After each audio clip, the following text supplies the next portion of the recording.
Well, as the tourism industry tries to recover from the pandemic, it now seems that many people who transport tourists around the country are battling to get the proper permits. They're supposed to get a permit from the National Public Transport Regulator. As I understand it, you apply, you should get a reply in 2 months. We're told this is not happening. David Frost is the CEO of the Southern African Tourism Services Association. David, good afternoon to you. What's happening to tourist operators when they apply for these permits? Good afternoon, Stephen. Always good to be with you. But this is a problem that we have had since 2017. Prior to that, the tourism transport permits were issued by provincial tourism authorities. It worked well in certain provinces. It worked appallingly in others. And the National Department of Transport went through a process where they established a National Public Transport Regulator, which is the body that's meant to accredit and issue operating permits, and also if existing operators that have an existing permit want to do additional vehicles, that would be an expeditious process. So it was all good in theory, but it has been an absolute disaster from the start. The body itself historically was slow in issuing these. There was a massive backlog, and we've been at pains since 2017 through both the Department of Tourism, engaging with the Department of Transport, trying anything that we can do in engagements with Operation Vulindlela. But to date, nothing has actually happened to resolve the issue. So we have operators, and these are entrepreneurs, both big and small, who have invested in fleets, want to actually contribute to the economy, and either have to not transport tourists around, or transport tourists and then face the gauntlet of having vehicles impounded and tourists stranded on the side of the road. I mean, this is a very basic function of the state, and quite frankly, it's incumbent on the state to do its job. So, yeah, we're at our wits' end. Is it just paperwork, or do you actually have to pass a test to get this permit? No, you don't have to pass a test. If you're a new operator, you obviously have to submit certain sort of documentation, and the board is meant to sit and then adjudicate on this. But the board hasn't actually even been in existence for the last 2 years. We hear that the minister has appointed an interim board. But this is really sort of deck chairs on the Titanic. There's a systemic failure here.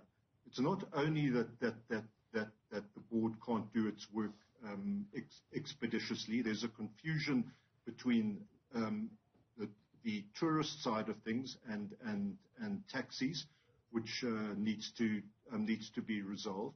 But there's an intransigence in the officials that work in the NPTR, asking operators for a whole lot of additional documents and information that's not required in the Act. So quite frankly, they're not fulfilling their own obligations in terms of the Act.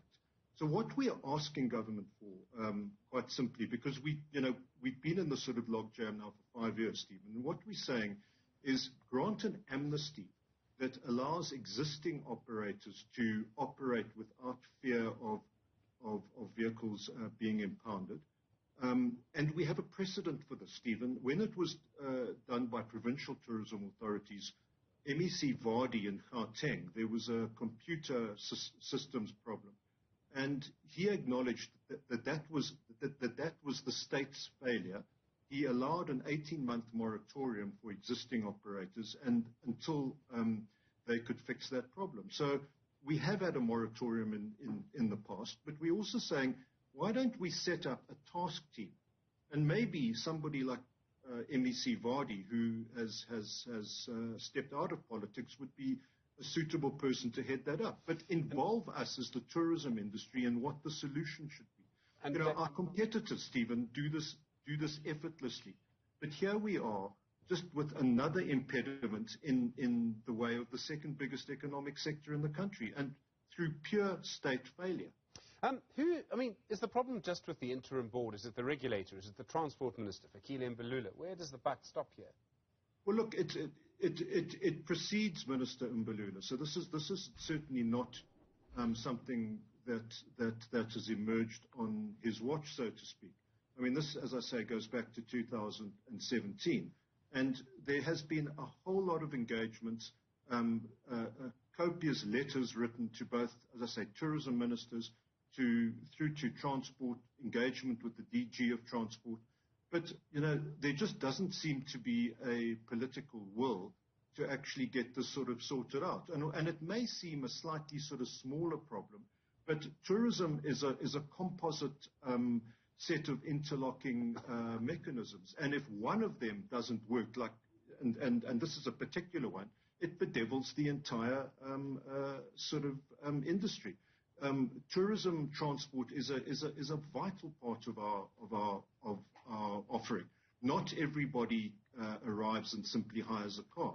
So what we're talking about here are vehicles between 10 and seats and upwards, where tourists are sort of transported and moved and sort of moved around.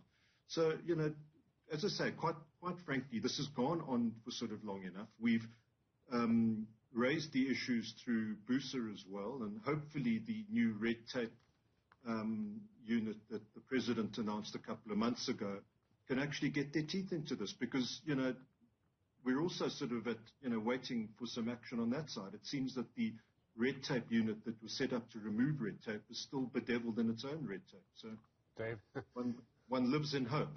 David Frost, thank you very much indeed, CEO of the Southern African Tourism Services